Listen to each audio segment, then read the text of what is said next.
de los elementos que tenemos ahí en la consideración de la corredención de María, ¿no? Que sabemos pues que pues se trata de un término a veces no un poco tan sencillo en ese sentido, pero que al final y al cabo pues para nosotros es muy significativo por la forma en la cual nosotros vamos teniendo la presencia de la Santísima Virgen en nuestra vida. Y es ahí donde vamos a estar ahí tratando pues de ir discerniendo este mensaje que a través de la Virgen el Señor nos concede. Voy a repetir entonces un poquito lo que estuvimos viendo para irnos poniendo ahí en sintonía. Vimos la semana pasada esto de los términos que se usan para hablar de la colaboración de María, y lo que significaba cada término e incluso los momentos en los cuales pues alguno de estos términos pues podía estar resultando un poco complicado. Vimos el término de corredentora, después también vimos el término de mediadora, hablando de la Santísima Virgen para la misma cuestión de la salvación. Vimos también el término de la mediación, pero en tres tipos: la mediación inmediata, que se puede ejercer en la Santísima Virgen María, la mediación inmediata y la mediación inmediata pasiva. Y aquí pues lo importante es siempre salvaguardar que la presencia de la Santísima Virgen pues la vamos a comprender sujeta a Cristo, subordinada a lo que Cristo el Señor nos hace, nunca jamás por encima de lo que Dios pues va a realizar en nuestras vidas. Después vimos también el término de intercesora, ahí en ese sentido pues lo que la Santísima Virgen pues va haciendo precisamente para esa redención en cada uno de nosotros. Nos centramos también para ver de estos términos en la parte como bíblica y específicamente nos fijamos en el Evangelio de San Juan. Vimos el texto primero de cuando Jesús en la cruz confía al apóstol, a la Santísima Virgen, y también ahí estuvimos viendo junto con ello esta partecita del texto de las bodas de Caná. En torno a estos dos textos nosotros fuimos hablando de cómo se iba tejiendo esa maternidad espiritual, tanto en las bodas de Caná como en el momento de la crucifixión, y veíamos pues ahí esa solicitud de la Santísima Virgen María para nosotros.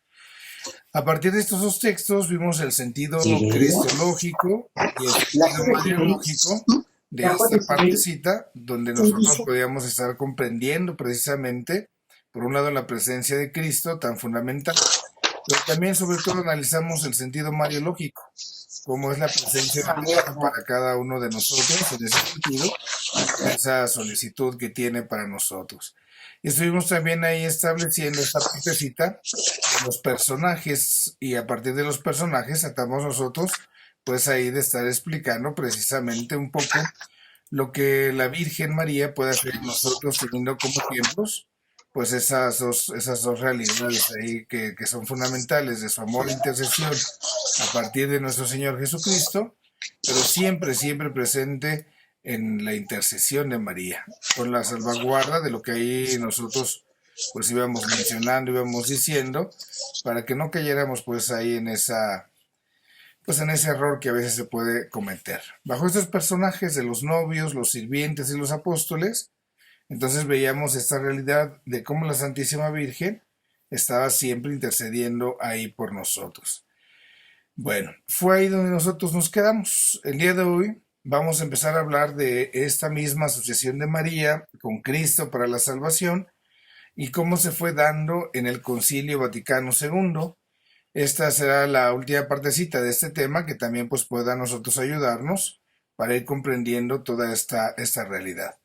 Lo primero pues que vamos a mencionar aquí es que este tema fue uno de los temas más discutidos en el concilio. Recordemos que el concilio no tiene una intención dogmática, no estaba buscando así como poner algún nuevo dogma, ¿no? El concilio tiene ante todo esa realidad pastoral, era lo que ahí se pretendía, era lo que ahí se quería, y en ese sentido la intención pastoral hizo que en el concilio se estuvieran incluyendo pues invitaciones a distintas personalidades, digamos así, en el Vaticano, donde se podía entonces precisamente ver como una gran diversidad de lo que se pretendía. Dentro de las personas invitadas en el Vaticano II estuvieron muchos hermanos separados de distintas iglesias cristianas e incluso no cristianas. Podemos hablar, por supuesto, de los ortodoxos, que es ahí como los hermanos mayores, digamos, un poquito en la fe, pero también la presencia de algunos hermanos separados de la Reforma, de luteranos, de anglicanos, de calvinistas, distintas denominaciones cristianas. Y aquí entonces había ese problema, este era uno de los temas espinosos, porque en muchos momentos la presencia de María en nuestra fe, en nuestra reflexión con estos hermanos, pues ha sido causa precisamente de esa separación. Son elementos, momentos en los cuales, pues a veces uno no se pone de acuerdo con ellos. Entonces, por eso el tema de María, pues era un tema muy discutido y era algo que se tenía que tocar como con pincitas para que se tuviera claridad y el mismo concilio que tenía ese carácter ecuménico, pues pudiera servir en el diálogo con los hermanos separados. Lo primero que se va a afirmar en el concilio, en este sentido de mayor relevancia, es la presencia de Cristo como el único mediador. Y hablar de la presencia de Cristo como el único mediador, entonces era para nosotros la oportunidad de salvaguardar, junto con los hermanos separados, esa realidad. Y entonces, en la afirmación de María, se aclara que esa misión que María tiene no puede oscurecer ni puede disminuir la mediación única de Cristo. Ahí nosotros tenemos que poner el acento. Es una mediación única. Cristo no está necesitando la ayuda de nadie más en ese sentido. La semana pasada poníamos un poco incluso así el ejemplo, ¿no? Como si Cristo fuera el conductor de un automóvil y que tuviera la necesidad de una especie de copiloto. Pues claro que no. La presencia de la Santísima Virgen era en ese sentido, pues basta decirlo así, como alguien que se ve beneficiado en primer lugar de esa realidad, pero no es alguien que vaya ahí a sustituir o como a colaborar en el sentido de que Cristo no pudiera solito. La misión de Cristo es única. Y al hablar de esta unicidad de la misión de Cristo, entonces nosotros debemos precisamente tener esa salvaguarda. Y esto fue para que los hermanos protestantes pues, pudiesen, digamos, tener como una especie de garantía precisamente para hablar de esa posibilidad de diálogo. Ahí el concilio entonces hacía esa misma afirmación y decía esto, ¿no? Al contrario, la presencia de la Santísima Virgen María entonces sirve para demostrar el poder de Cristo. Todo el influjo, dice el texto del Vaticano II, Lumen Gentium 60, todo el influjo salvífico de María viene del divino beneplácito y de la abundancia de los méritos de Cristo. Entonces, toda esta presencia de la Santísima Virgen pues va a partir precisamente de esta realidad, de lo que Cristo ha hecho y María es, digamos, como ese canalito a través del cual nos llega. Y así entonces, la verdadera devoción a la Virgen, nuestro verdadero amor a María, lejos, dice el Vaticano, lejos de impedir la unión con Cristo, pues más bien la fomenta, más bien nos tiene que ayudar y una auténtica devoción a María tiene por supuesto que aterrizar siempre en ese amor a Jesús, al Señor Jesús como nuestro Salvador. Esto es lo primero pues ahí que se está teniendo en esa consideración de la Santísima Virgen. Dan un pasito más y el mismo Vaticano II nos dice con mucha claridad, en ningún sentido jamás se puede comparar la criatura con el verbo. Jamás. Nunca se puede comparar. El verbo de Dios, pues es Dios. Y en ese sentido, bueno, pues no nos queda claro. La dignidad del verbo está por encima de cualquiera de las criaturas que tengamos ahí delante. Y entonces, así como el sacerdocio de Cristo es participado tanto en los ministros como en todo el pueblo, así también nos aclara aquí el Concilio Vaticano II para hablar de la Virgen, esta mediación única del Redentor no excluye, más bien suscita en las criaturas diversas clases de cooperación. Y entonces nosotros participamos de la misma fuente para poder así colaborar. Y esto entonces nos da pie precisamente a hablar de la Santísima Virgen. La Iglesia, dice el texto del Vaticano, ahora en el Lumen Gentium 62, la Iglesia nunca, nunca va a dudar en confesar esta función subordinada, esa función subordinada de la Santísima Virgen María respecto a esta realidad de la mediación. Esto es entonces ahí lo que nosotros podemos ver que el Vaticano II pone en consideración en ese sentido en el cual nosotros mismos pues podemos precisamente hablar de la presencia de María, una función subordinada. Y así entonces, desde esta característica como función subordinada, el mismo Vaticano II nos recomienda expresamente este amor y esta devoción a la Santísima Virgen María. Esto nos da pie a hablar, por ejemplo, de lo que nosotros podemos hacer. Nosotros podemos interceder por nuestros seres queridos, cuando en algún momento, en alguna ocasión, alguna misma persona a lo mejor nos pide que hagamos oración por ellos, ¿no? A lo mejor resulta que en medio de alguna realidad, pues hay alguna necesidad de las personas, y entonces ante esa realidad de las personas, pues nosotros podemos elevar nuestra plegaria al Señor para interceder por ellos. Esta parte es ahí donde a veces, pues uno le puede decir a un hermano separado, ¿no? Si la gente en alguna necesidad busca, pues vamos a hacer una cadena de oración por tal persona, o los invito, a veces los protestantes son dados a eso, ¿no? Vamos a ir a la casa de no sé quién para hacer oración por quién sabe quién. Y ellos mismos ya están precisamente ejerciendo esa realidad de una intercesión. Y entonces esto mismo nos puede ayudar a enseñarles cómo la presencia de la Santísima Virgen en nuestra vida, pues es más o menos ese mismo tipo. Damos pie a una intercesión siempre subordinada. Esta partecita entonces ahí nos da pie para esa realidad. Vamos avanzando ahora. Entonces, esta realidad, cómo Cristo, digamos, se vincula con la Santísima Virgen, pues parte del misterio de la Anunciación.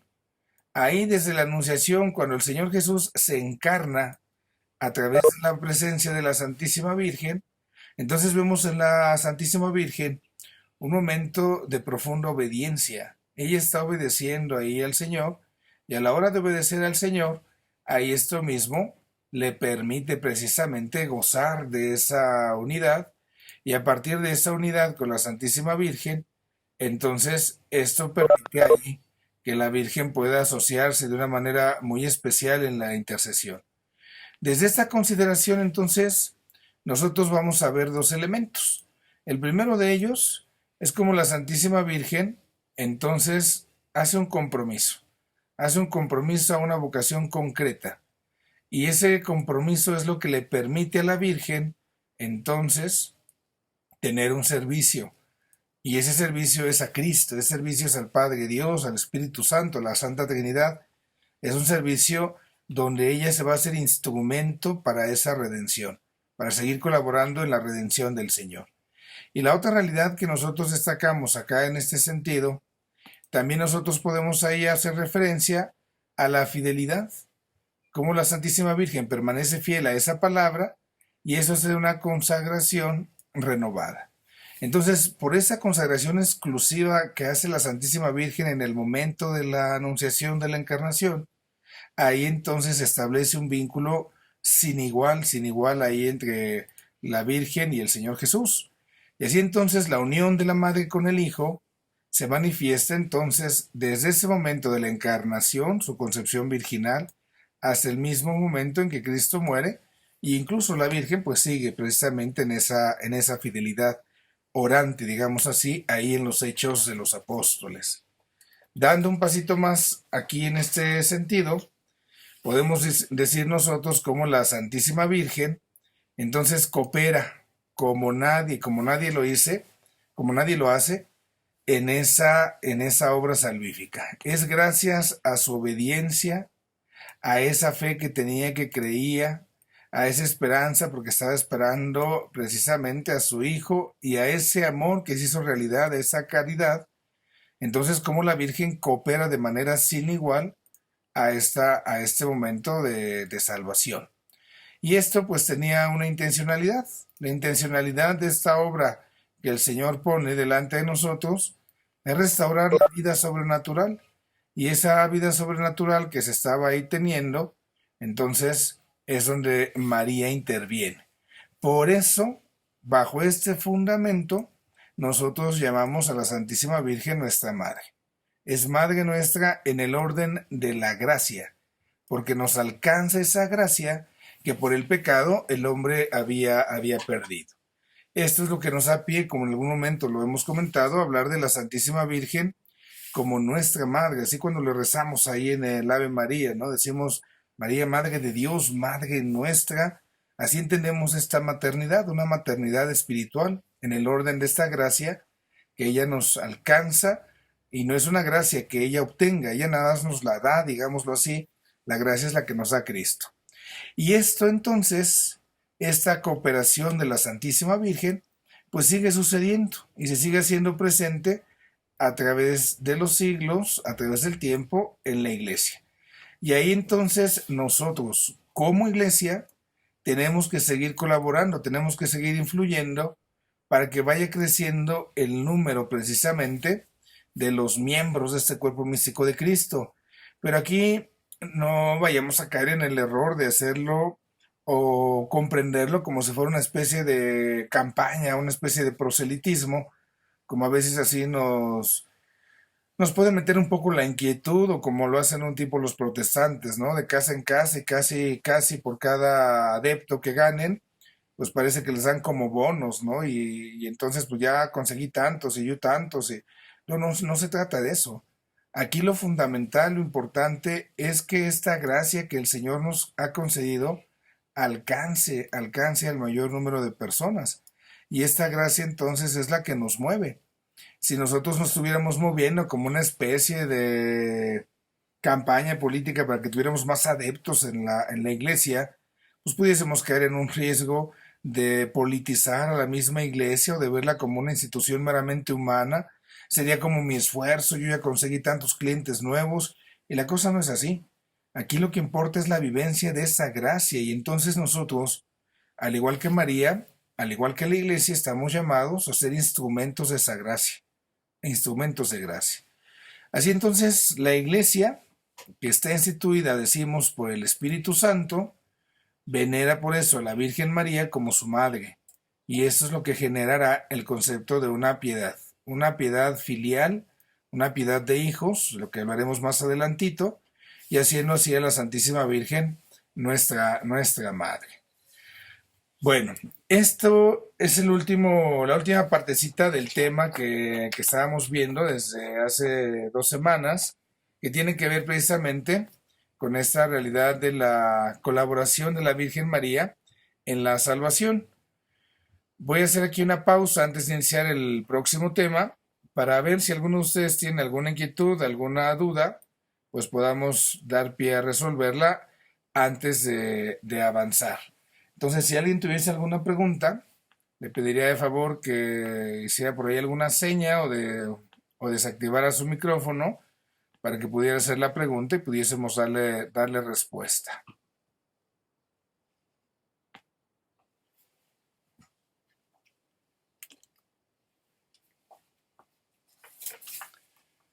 Creo que nadie.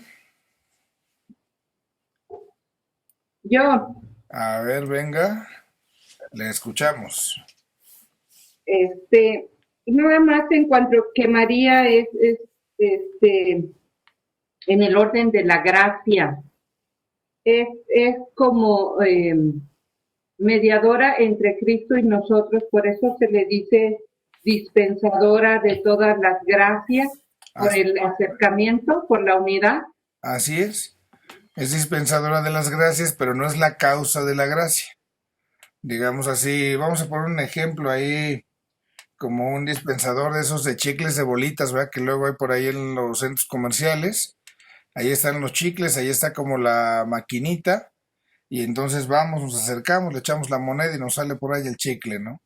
Así haciendo esta analogía, pensemos un poco en la Santísima Virgen como ese depósito donde están los chicles, Y esos chicles es la gracia, es Dios mismo que se hace presente ahí, y entonces nosotros vamos a través de María a obtener esa gracia. Por eso le decimos a la Santísima Virgen, dispensadora de las gracias.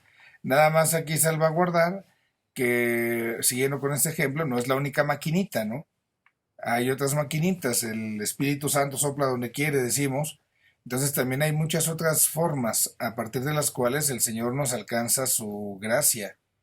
De lo contrario, si afirmáramos que María fuera el único camino para alcanzar la gracia de Dios, entonces ahí sí estaríamos entrando en algunos problemas, porque estaríamos haciendo depender ese poder, esa omnipotencia divina de la presencia de María. Si no estuviera María, no tuviéramos la gracia y ahí estaríamos en problemas.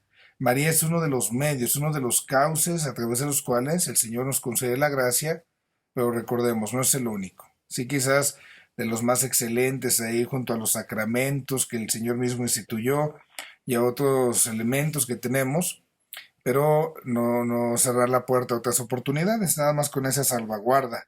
Y el nombre, pues por eso es justo, ¿verdad? María, que es la dispensadora de esas gracias. No sé si quede con ello, Leti, ¿hubiese alguna otra duda? Está bien, nada más sería como jerarquizar la mediación. O sea, todos los santos, hasta llegar a nosotros mismos, somos mediadores. Nada más es poner a cada quien en su lugar.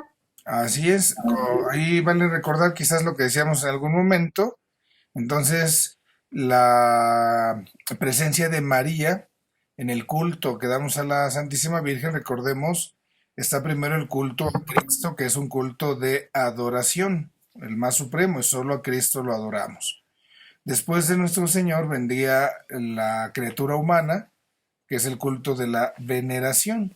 Y el culto más grande de veneración es a María, y después de María los santos. En los términos, lo veremos también, es la dulía y la hiperdulía. Pero es esa veneración, en esa jerarquía. Y el punto aquí importante siempre salvaguardar es recordar que la Santísima Virgen es sí mediadora como los santos y cualquiera de nosotros, pero es una mediación subordinada, subordinada a la de Cristo. Eso es donde hay que poner atención para que no vayamos a caer por ahí en un malentendido que parezca que Cristo no podía solito y por eso se le fue a echar la mano, ¿no? Es mediación subordinada. Eso es lo que tenemos ahí que salvaguardar. Bueno, Gracias, Padre. muy bien, Leti. No sé si alguien más tuviese alguna pregunta, alguna duda.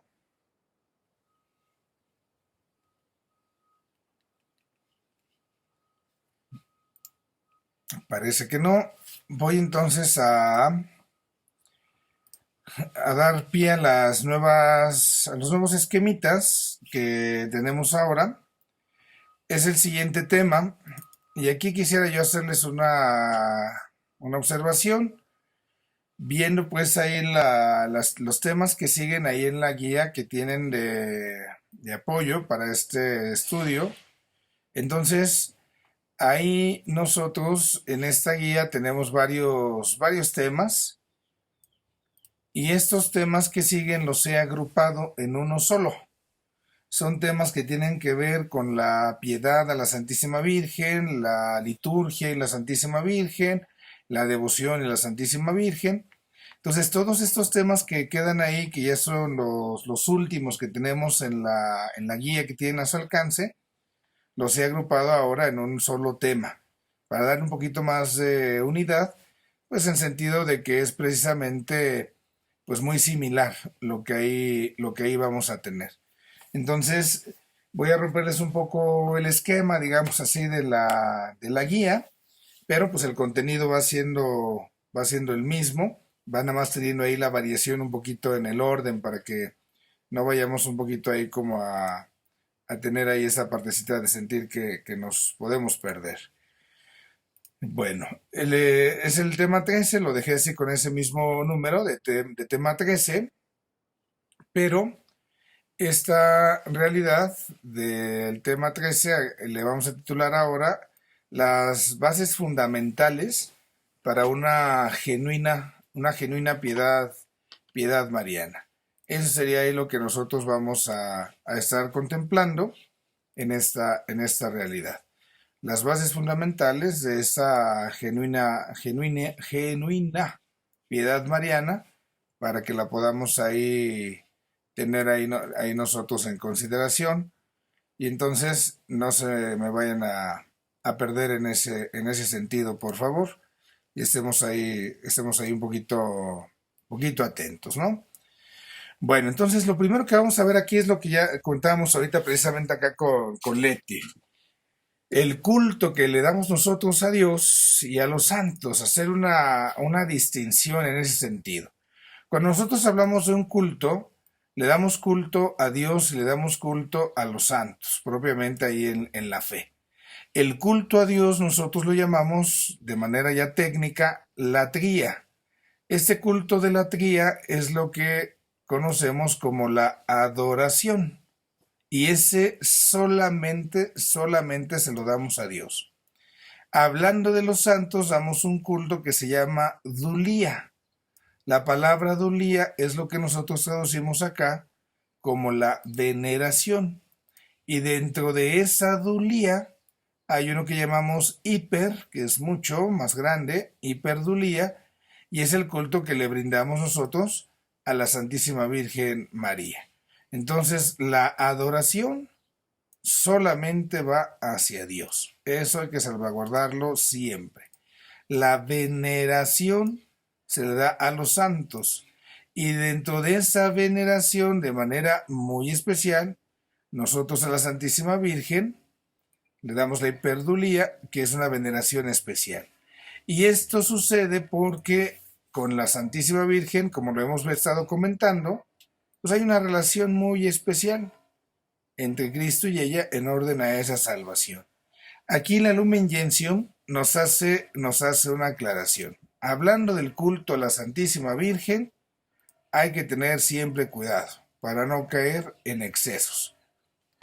Eso es lo que nosotros debemos de cuidar y que bueno, desgraciadamente, pues a veces está muy presente en nuestra fe.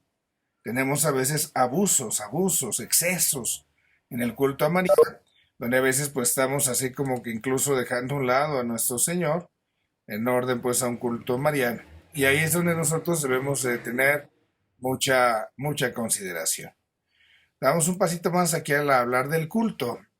El fundamento de ese culto que nosotros ahí tenemos, bueno, ¿cuándo empieza el culto a María?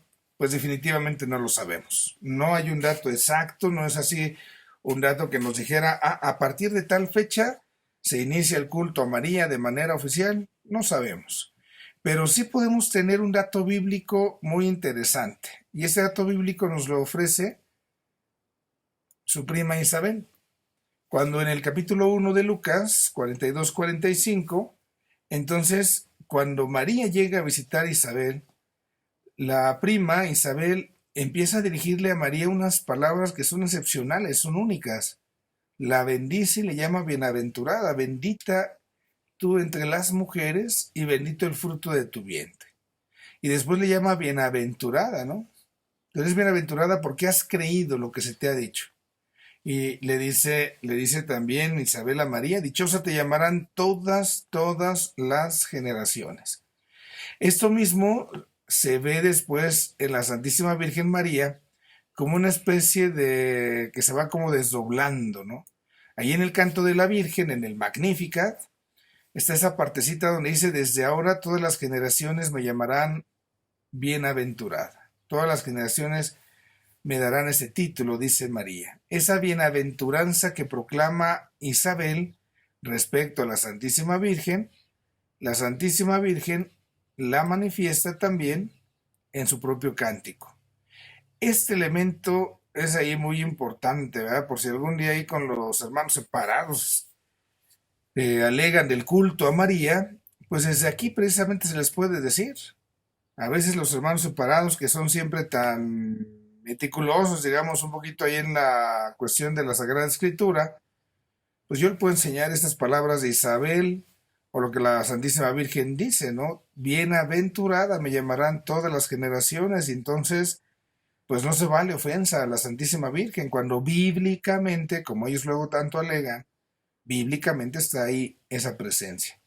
Estas dos citas nosotros las podemos tomar como ese fundamento bíblico para el culto a María. Y ya en la antigüedad, pues de distintas formas, en las primeras comunidades, ese culto se fue manifestando a Nuestra Señora. Ahora, también puede suceder, se dice, que hay otra influencia que pudo venir de algunos relatos apócrifos. Recordemos aquí los textos apócrifos, no los consideremos ni los veamos como cosas negativas, como cosas malas. Los textos apócrifos tienen un grande valor. Nos van a ir a contar, nos van a ir a narrar algunos elementos que en aquellos textos canónicos pues no están presentes. Cuando se hace la Biblia, recordemos nosotros, están los textos canónicos. Esos textos canónicos son los que reúnen ahí esta partecita de oficialidad, digámoslo así, en razón de que van coincidiendo con aquello que se va considerando una sana revelación en todo su contenido, ¿sí? Esto es lo que nosotros vamos a encontrar de diferencia precisamente con los textos que son más bien apócrifos. Los textos apócrifos, algunos de ellos, pues nos van a dar solamente una parte de la revelación, ¿sí? Y algunos de estos textos apócrifos, o algunas partes de estos textos, no van a coincidir con la revelación. Y entonces, como no coinciden con la revelación, por eso se desechan esos textos. Por eso no se contienen en la Biblia cuando se hace el canon. Y esto mismo es para nosotros lo que nos va a dar una diferencia. Pero no significa, recordemos, que sean todos negativos o que sean así como cosas malas. No, no, no. Son textos que nos ofrecen datos, pero algunos, dado que no se tienen en su totalidad con la revelación, por eso mismo no se asumen. En algunos momentos yo les he mencionado esa película que luego sacan por ahí de la época de Navidad o la época de Semana Santa, donde se habla de Jesús, el Evangelio apócrifo de Santo Tomás. Y entonces por ahí resulta que entonces al niño Jesús que está jugando y que hace lodito y que hace una palomita y le sopla y la palomita vuela. Una escena muy, muy tierna, por decirlo de alguna manera.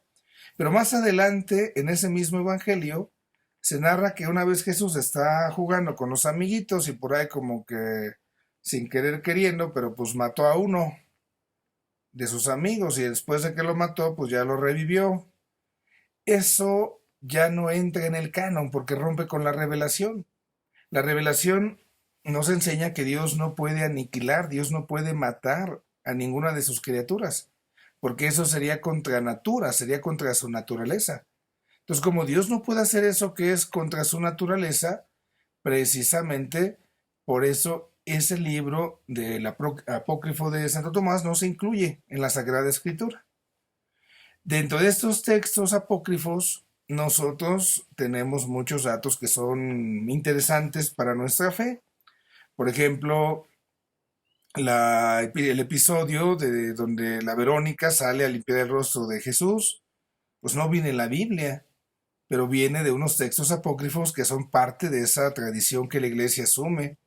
Los nombres de San Joaquín y Santa Ana, los abuelos de Jesús, los papás de la Santísima Virgen, no vienen en la Biblia, vienen en un texto apócrifo. Entonces, el texto apócrifo nos va a mencionar algunos elementos que pueden ser de validez.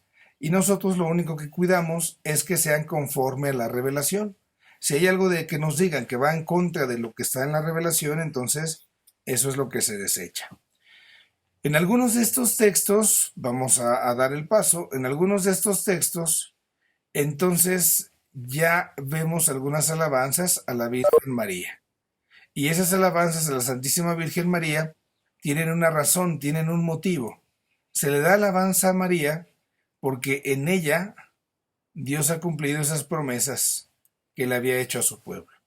En la Santísima Virgen María los judíos ven precisamente esa promesa cumplida. Y de ahí, en esa época, siglo III o IV, surge una de las oraciones más antiguas que seguimos hoy teniendo en torno a la Virgen María. Esa oración del bajo tu amparo nos acogemos, es de las oraciones más antiguas que sigue pues ahí vigente. Ya en el siglo IV, siglo V, se va haciendo más reflexión, más meditación en torno a María, pero no de manera directa, es de manera indirecta.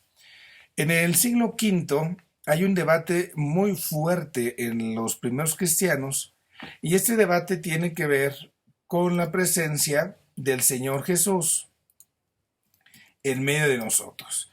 La pregunta era si Jesús, el Hijo de Dios, ¿era solamente hombre o era también Dios? Y entonces ahí hay un problema, porque se está hablando de la cuestión de la doble naturaleza de Cristo. Y entonces hablar de la doble naturaleza de Cristo para algunos pues es complicado, porque es lógicamente algo que no cuadra, digámoslo así, ¿no? Es como si al mismo tiempo una naranja fuera naranja y fuera sandía. Y nosotros decimos o es naranja o es sandía. Y si ya mezclamos, entonces ya ni es naranja ni es sandía.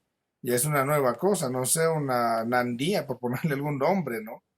Y esta parte de la doble naturaleza de Cristo causa conflicto.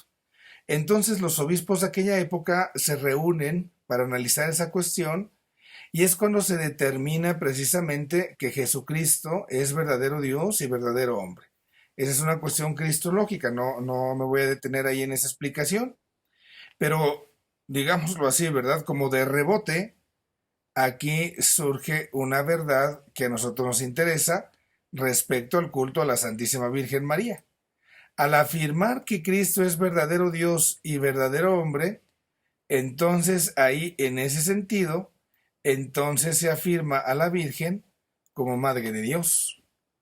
Si se acepta que Cristo, Jesucristo, es verdadero hombre, no hay problema, pero si también se acepta que es verdadero Dios, ahí entonces la Virgen María asume esa calidad de ser la Madre de Dios. Y esto con esa aclaración, la Madre de Dios Hijo. Nosotros ahí tenemos que ya tener mucho más precisión. A veces en el lenguaje de cada día decimos María, Madre de Dios, pero lo más técnicamente posible pues, es decir María, Madre de Dios Hijo, porque no puedo decir que María es Madre de Dios Padre, porque si digo que María es Madre de Dios Padre, la Virgen ya está por encima de Dios Padre.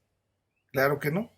Ahí en el Santo Rosario, en las últimas oraciones que se hacen, todavía, gracias a Dios, está esa especie de aclaración cuando se hacen las últimas Aves Marías, cuando se dice a María que es hija de Dios Padre, Virgen purísima y castísima antes del parto, decimos María, Madre de Dios Hijo, Virgen purísima y castísima durante el parto, y decimos que la Virgen María es esposa de Dios Espíritu Santo, Virgen purísima y castísima después del parto.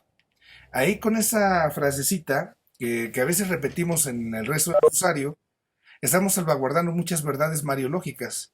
Estamos hablando de que María es virgen antes, durante y después del parto, como ya vimos.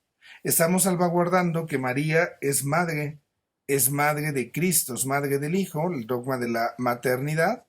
Y en ese sentido se hace también la distinción respecto a la relación que hay entre María y el Padre Eterno. Es una relación filial, María es la hija también como nosotros del Padre Dios, y María establece ese vínculo esponsal, es esposa del Espíritu Santo, porque María concibe al Hijo precisamente por el poder del Altísimo, decimos, cuando el Espíritu Santo la cubre. Entonces, aquí en el Concilio de Éfeso, ahí en el siglo V, en el año 431, se define esa doble realidad de Cristo. Cristo es verdadero Dios, verdadero hombre, María es Madre de Dios, y con esta verdad entonces se impulsa mucho el culto mariano. Una vez que se proclama esto, el culto a la Virgen empieza a crecer de grande forma en ese tiempo, las celebraciones en honor a la Santísima Virgen María. Y esto entonces podemos descubrir que tiene ya un valor teológico. Las celebraciones a la Santísima Virgen no es cualquier fiestita, digamos así. El Papa Pablo VI en el texto Marialis Culto 56 nos ofrece ya el valor teológico de ese culto a María. ¿Por qué le damos culto a María?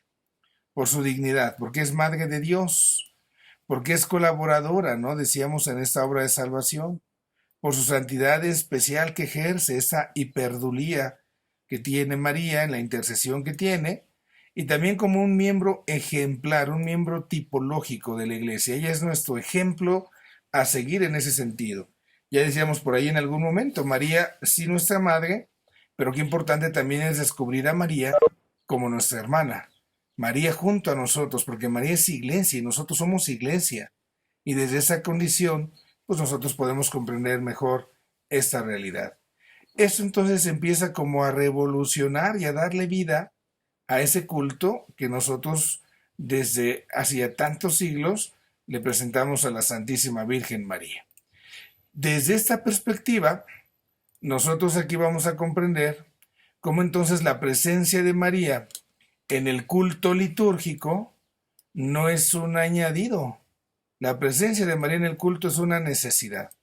No es una necesidad por ella, es una necesidad por Cristo, porque proclamar el culto a María siempre nos va a remitir, nos va a llevar a Cristo, ¿no? Y esto entonces le da su dignidad. Podemos decir nosotros esto de nuestra liturgia. La liturgia, a través de signos sagrados, tiene la función de celebrar la obra de la salvación. Todo lo que Dios ha hecho para salvarnos, entonces es lo que celebramos en la liturgia. Sea cual sea la liturgia que celebremos, sobre todo pues vamos después a la Eucaristía, pero también en algún momento de la celebración de algún sacramento, toda la estructura litúrgica tiene siempre esta condición. Y es aquí donde entonces nosotros decimos la liturgia a través de los signos sagrados, entonces hace esta celebración. ¿Qué celebramos en la liturgia? ¿De qué damos gracias en la liturgia? Pues a que Dios nos ha salvado. Si vamos a la misa, a lo mejor, ay Padre, voy a dar gracias porque me fue muy bien en la semana en el trabajo, porque resolví tal problema. Está bien, está bien. Pero sobre todo nuestra acción de gracias en el acto litúrgico es por la presencia de Cristo Salvador, porque Cristo nos ha salvado y nos sigue salvando. Nosotros no deberíamos de ir a misa y no tener ese momento para decirle a Dios, decirle al Señor, gracias porque me salvas por tu amor y ese amor en Cristo se ha manifestado. Y es ahí entonces donde la Virgen se ha introducido en esta obra de salvación, porque así le ha parecido bien a Dios. Dice ahí este texto, la bienaventurada Virgen María, que según el plan de Dios, ahí tenemos ese elemento fundamental, no es porque ella quería, está el plan de Dios, la voluntad de Dios y ella lo asume. Y luego con vistas al misterio de Cristo y de la Iglesia, María entra en la historia de la salvación. Intervino de varias y admirables maneras en los misterios de Cristo. Y entonces, a la hora de ver la liturgia, a la hora de ver cómo Cristo nos ha ido salvando, entonces vamos a encontrarnos ahí muchas veces a María. Y esa presencia de María va a dar origen a lo que llamamos las misas de la Bienaventurada Virgen María. Al decir las misas de la Bienaventurada Virgen María, hay una serie de esquemas donde nosotros celebramos precisamente cómo María participa precisamente en esta obra salvífica de nuestra salvación. Y ahí es donde nosotros tenemos un motivo grande de gratitud. Seguimos agradeciendo a Dios que nos salva a través de la presencia de la Santísima Virgen María que ha permitido a su Hijo. Estas misas de la Bienaventurada Virgen María son una especie de misalito, digámoslo así. Es un conjunto de esquemas marianos que salió en los 80, si no me falla la memoria, en el 87. Hay un misal de misas marianas. Y entonces, si nuestra liturgia lo permite, podemos celebrar estas misas de María. De manera especial, el día sábado es el día mariano por excelencia, el día que se dedica a recordar a María, María en el sepulcro, a la espera de la resurrección. Por eso es el día mariano por excelencia, el día sábado. Ahí quien hace la liturgia de las horas especialmente quien hace sus laudes, puede ver ahí, para los sábados hay un esquema propio, María en sábado se llama, ¿no? Y esto nos empieza a meter en otra dinámica. Repito, la Virgen entonces se involucra en esta obra de salvación como ese medio, como ese intermedio. Y a partir de esa realidad de María es que nosotros celebramos. Y no celebramos tanto a María, ojo con esto. Celebramos al Padre Dios que nos salva y donde María está interviniendo. Por eso decimos, toda celebración, toda misa, todo culto, toda devoción a María se va a entender solamente en razón precisamente de esta situación. Nosotros le agradecemos a Dios por la salvación que nos da, gracias a la intervención también de la Santísima Virgen María.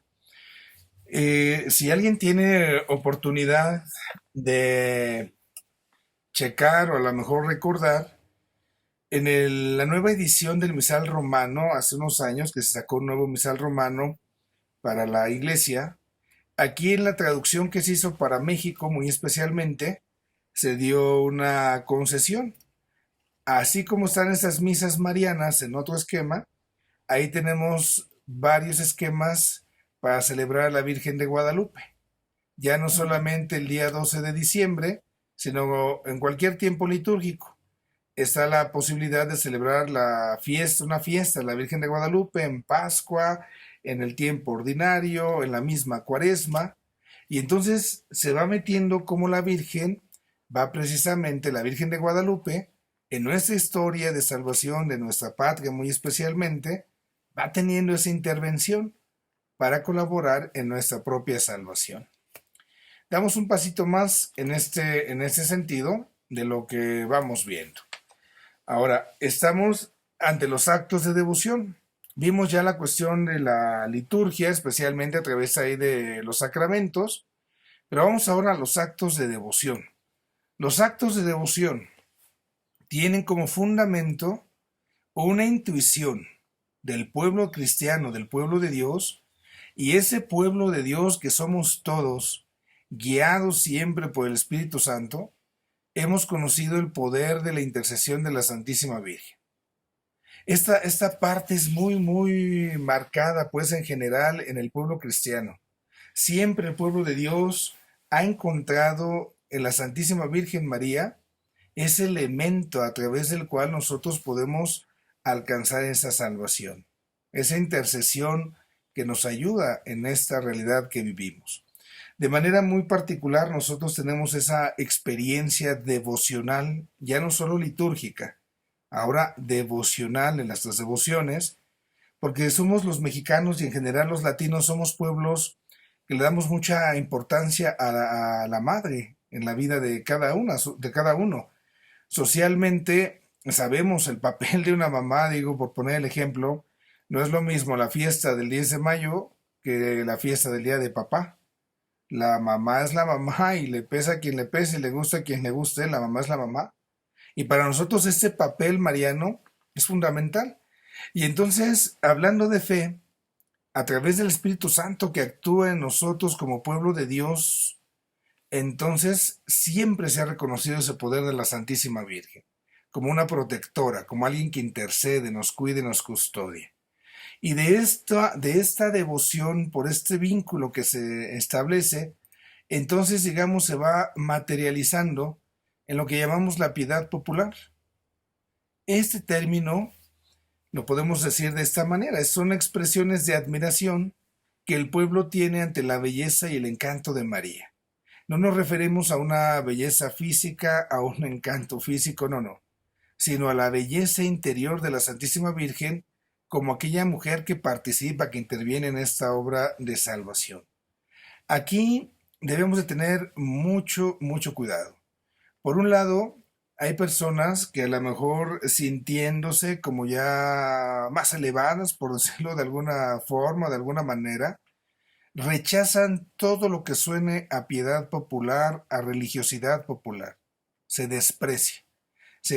Para muchos, a veces este tipo de expresiones, de manifestaciones, pues son más bien como actos de gente ignorante, es como algo que hace el pueblo, pero yo como ya soy padrecito, yo no lo hago, eso ya no tiene cabida, o en algún momento, a lo mejor yo, como ya estoy estudiando teología también, no, yo esas cosas de ir a la procesión, del rosario, de la novena, no, eso que hay que las viejitas ahí del pueblo, esos que no tienen que hacer, que lo hagan, no, claro que no, porque en el fondo de todo acto de piedad, de religiosidad popular, hay una expresión de que el Espíritu Santo está actuando en su pueblo, está actuando en nosotros. Y esa acción del Espíritu Santo nos está moviendo a suscitar el amor a la Santísima Virgen María. Esas expresiones de piedad, de religiosidad popular, a veces se han descuidado. Y se han descuidado en primer lugar por parte de nosotros como sacerdotes, como pastores, y a la hora entonces de descuidarlas, entonces yo mismo puedo generar que se vayan deformando.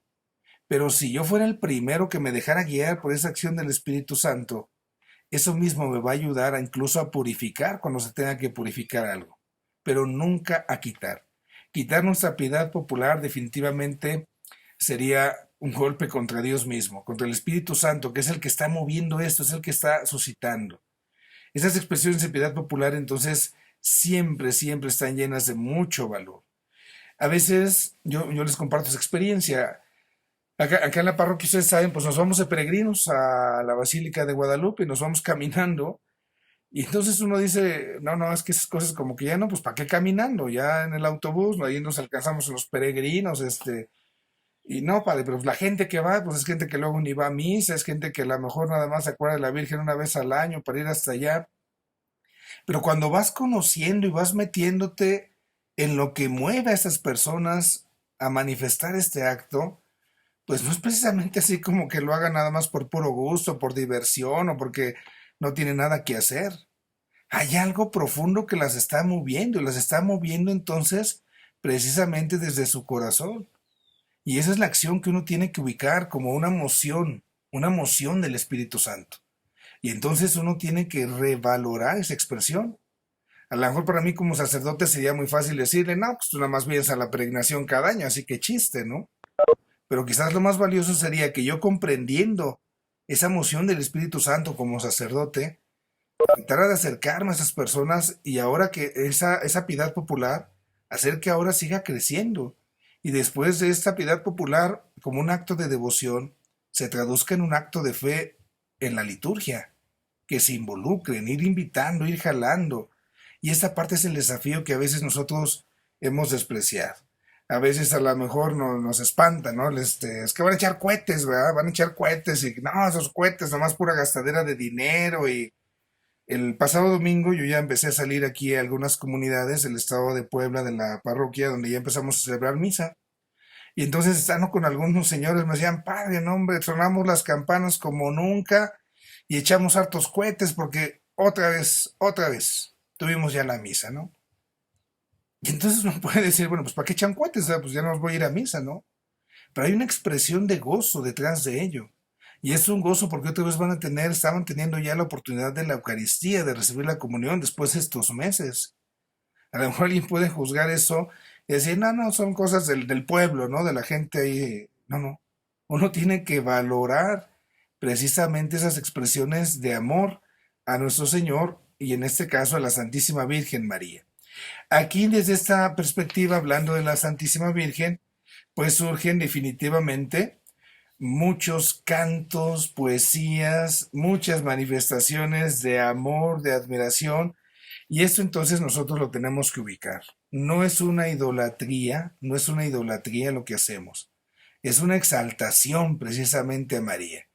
Si fuera idolatría, pues imagínense, si a lo mejor por ahí en una competencia deportiva, no sé, en el Mundial de Fútbol, ¿verdad? Cada 4 años que va la selección, se hacen un himno a la selección para que todos nos animemos y nos motivemos. Digo, si a seres humanos que van a competir y que no hemos ganado el Mundial, se les alaba de esa manera por lo que hacen, pues ¿por qué no hacerlo con María? ¿Por qué no hacerlo con los santos?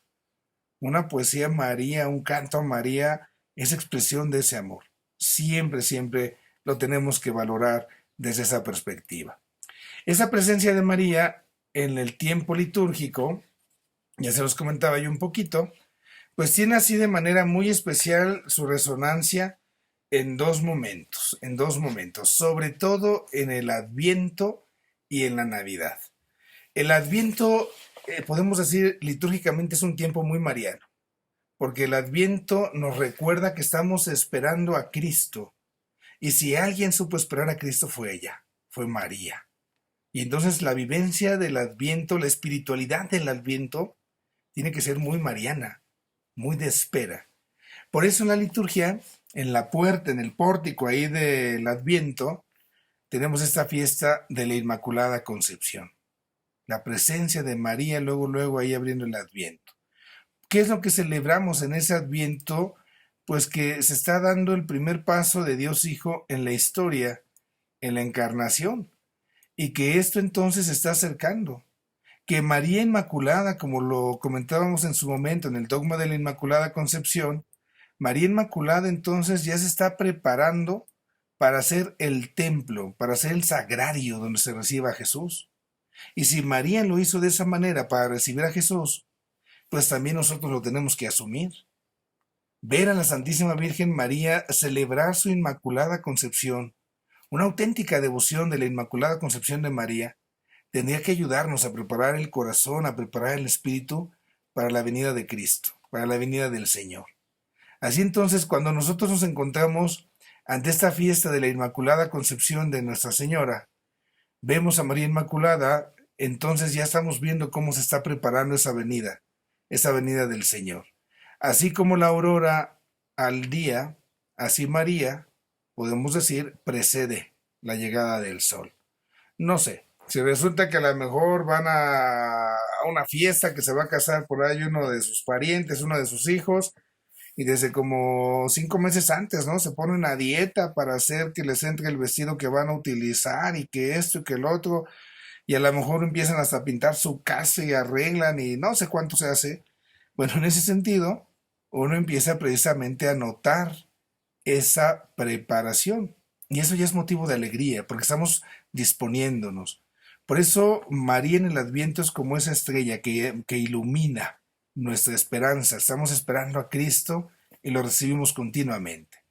Y el otro momento litúrgico muy especial es el momento de la Navidad. Ahí en la Navidad pues ha nacido ya nuestro Señor Jesucristo y hay entonces dos fiestas muy especiales. La fiesta de la maternidad de María, el 1 de enero, y la fiesta de la presentación de Jesús, el 2 de febrero. Estas dos celebraciones entonces para nosotros van a marcar la forma en la cual María recibe a Jesús. Lo recibe y la cambia. María se cambia totalmente, ¿no? Se transforma. Deja de ser solamente la Virgen y ahora es la Virgen Madre. Ontológicamente María tiene un cambio. Y esto nos recuerda también que nosotros ontológicamente desde nuestro ser cambiamos. Cuando recibimos a Cristo en el bautismo, ahí cambiamos. Y cada vez que Cristo sigue naciendo, digámoslo en ese término, cada Eucaristía que nosotros celebramos, que Cristo sigue naciendo en nosotros, entonces ahí también como María estamos cambiando.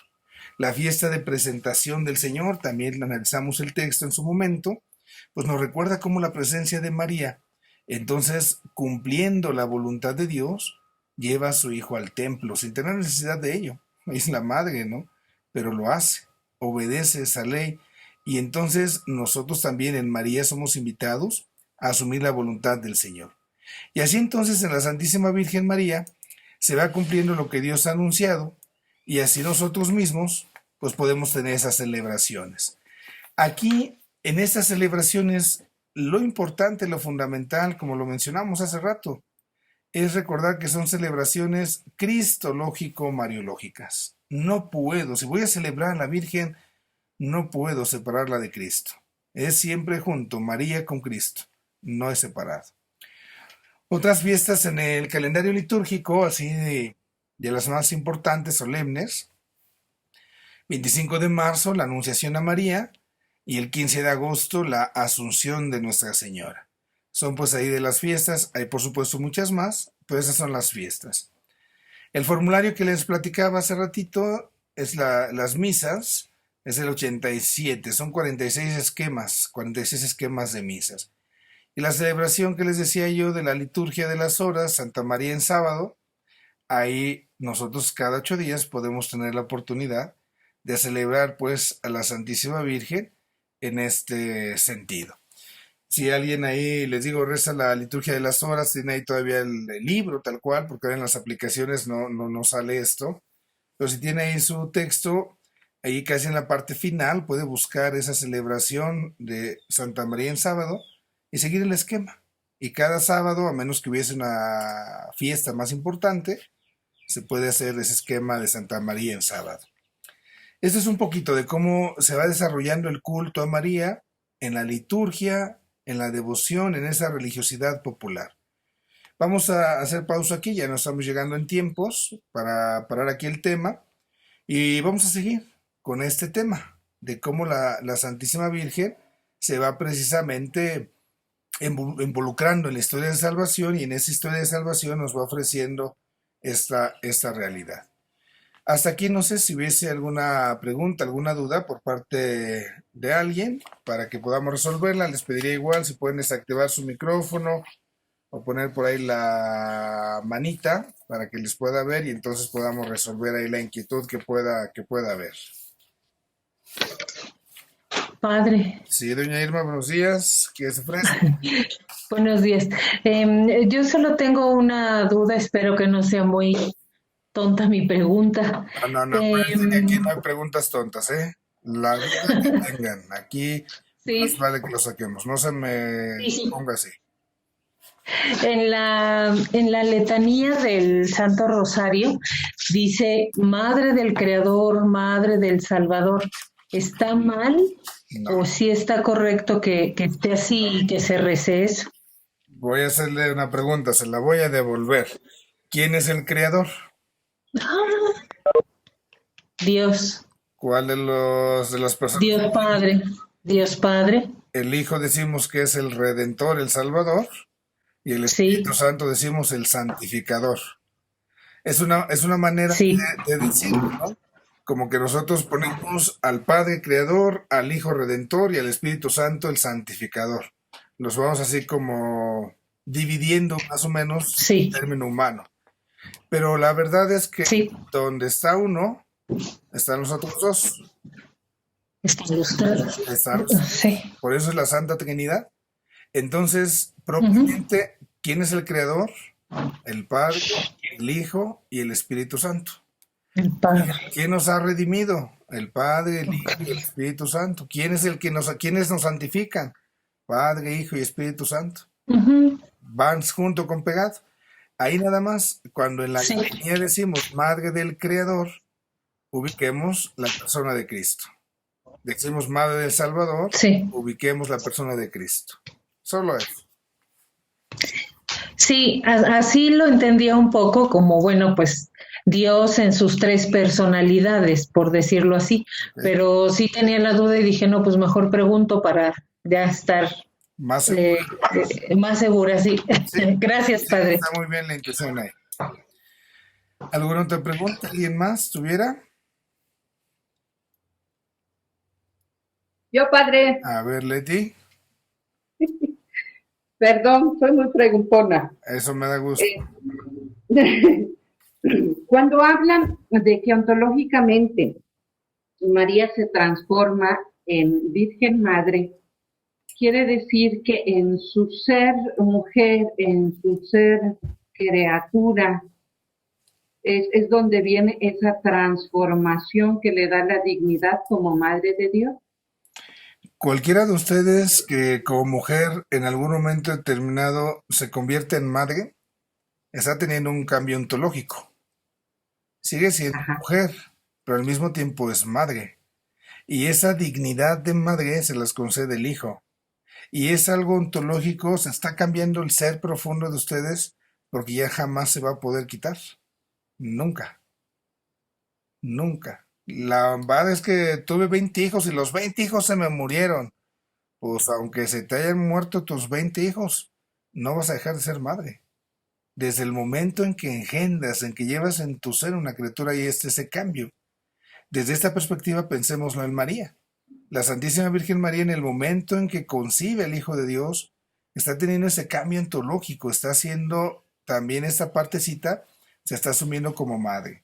El cambio más profundo, hablando ontológicamente, sucede y sucederá cuando nosotros seamos asumidos plenamente en nuestra redención con Cristo y seamos dioses junto con Él.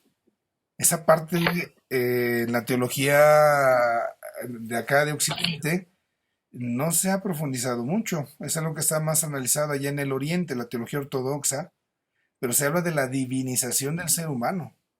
A eso ha venido Cristo, a transformar al ser humano para hacerlo parte de su familia, hacernos hijos.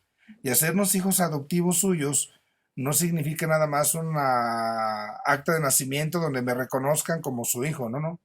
Es un cambio de mi naturaleza porque voy a ser asumido plenamente por la presencia divina. Por ahí va un poquito más esto del cambio ahí en María y también algún día en nosotros. Gracias, Padre. ¿Ok? Sí. ¿Alguien más tuviera alguna duda?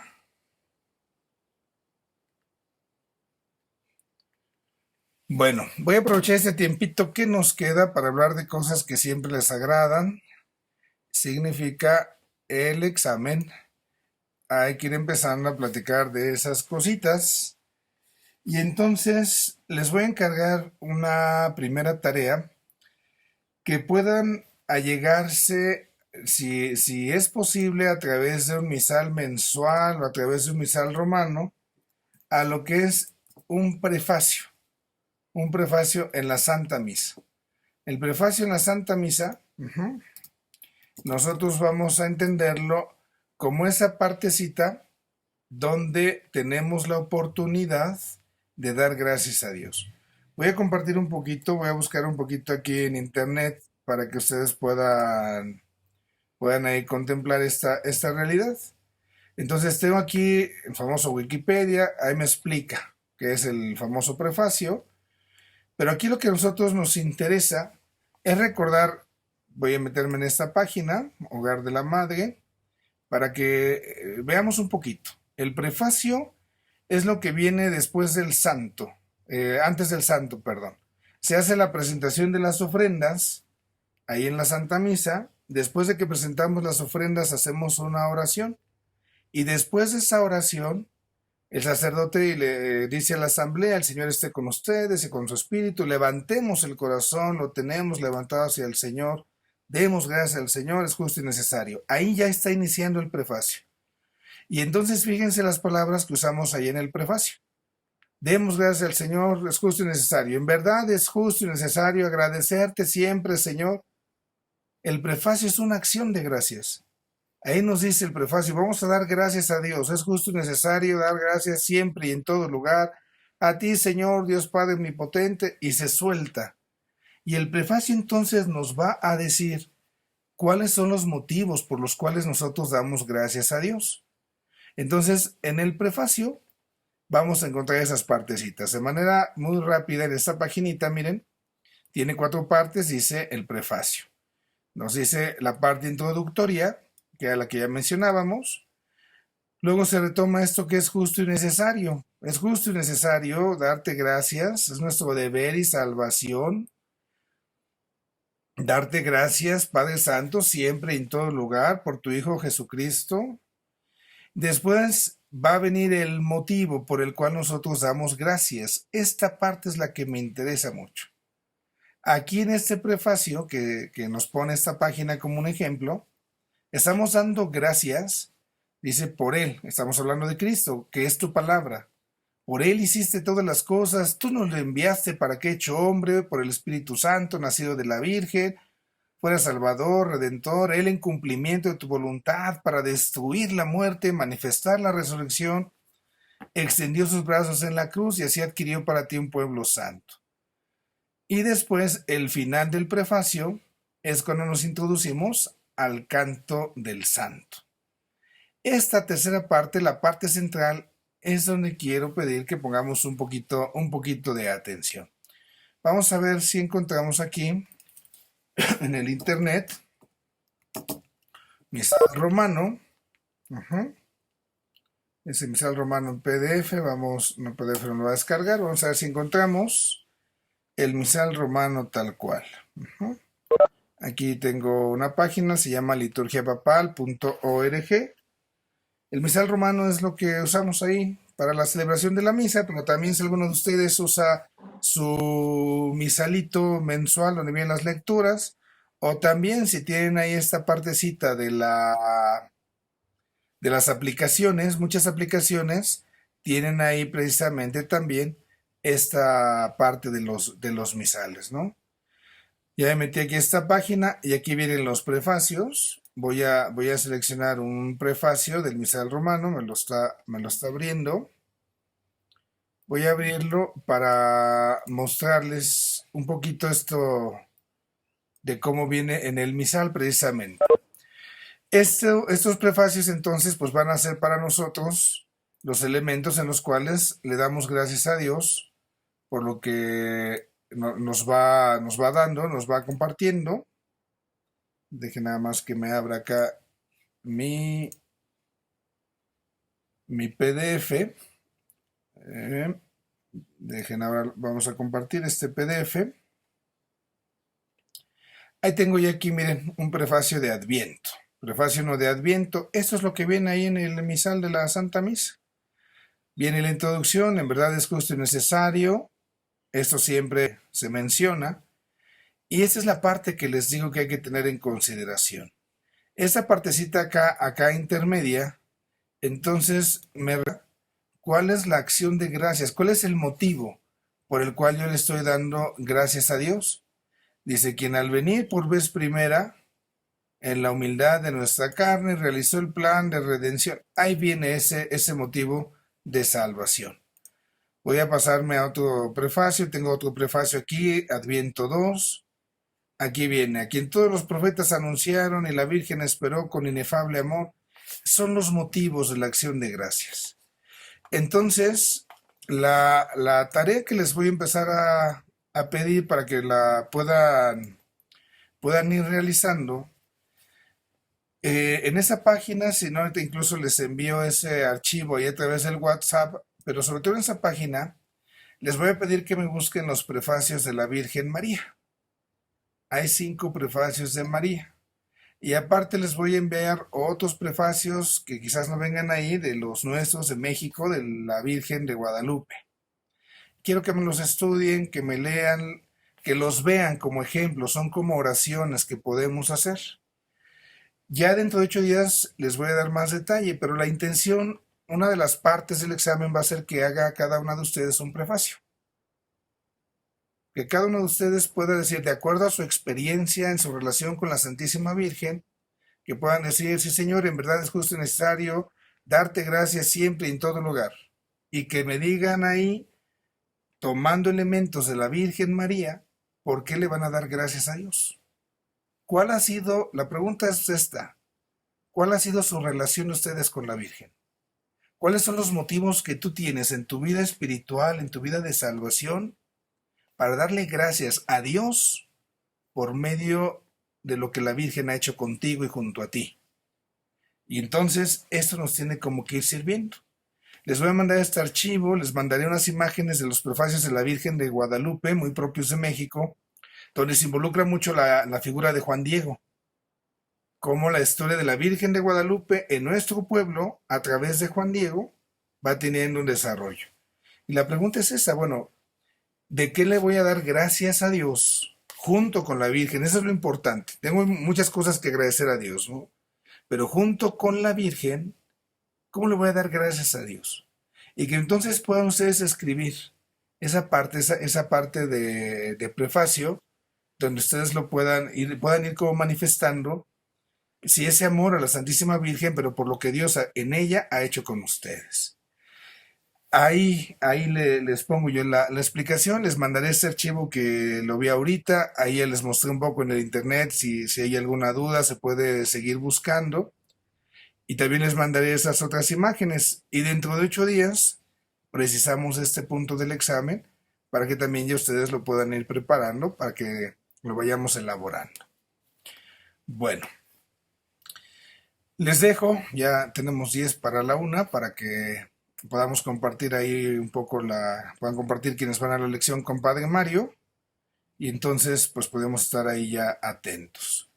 Para terminar ahora como forma de oración les voy a dejar por ahí un video que no sé si lo hayan visto, si lo han visto, ojalá lo disfruten otra vez, y las que no lo han visto lo disfruten de nuevo, y con eso pues nos estaríamos ahí despidiendo. Es una iniciativa que han sacado ahorita aquí en el internet con esto de la pandemia, entonces voy a dejar solo un pedacito, pero ya después que ustedes lo puedan seguir compartiendo.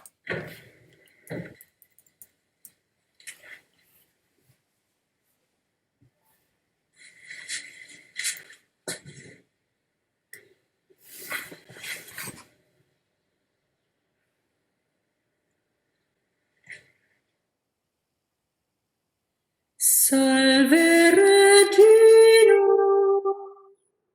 Mater misericordiae, vita dulcedo, et spes nostra salve. Ad te clamamus, exules Filii, ad te suspiramus, gementes et flentes, in ac lacrimae.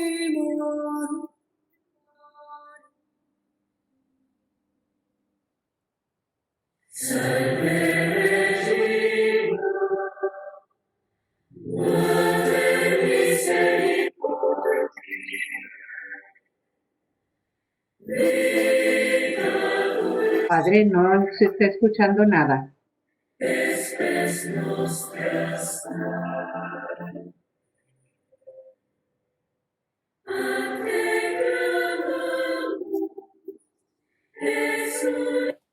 Me dijo por ahí Leti que no están escuchando nada. Bueno, les voy a poner nada más ahí el... No, nada. Ok, ya estoy aquí bien emocionado que está escuchando. Les voy a poner ahí el video en la pantalla, solo para que lo vean. Se lo recomiendo. Y ya o sea, sí, ya lo escuchan en casa, porque ya se nos está ganando acá un poco el tiempo. Es el canto de la Salve Regina. Entonces, ahí lo puedan buscar. Es Salve Regina, tono simple. Sí, ahí se ve el vínculo. Salve Regina, tono simple, 450 voces.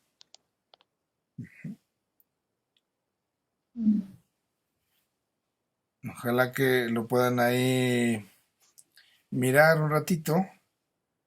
No se oye nada, es el de 450 voces, Padre. Así es, el de 450 voces. ¿Sale?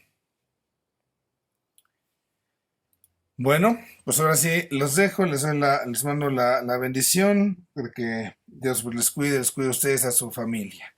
Que el Señor esté con ustedes, que Dios Todopoderoso, Padre, Hijo y Espíritu Santo, descienda sobre ustedes y les acompañe siempre. Amén. Que tengan una bonita tarde todos. Gracias, gracias. Adiós, adiós. Gracias, Padre. Saludos. Gracias Gracias, a todos. Cuídense mucho, por favor. Salve Regina.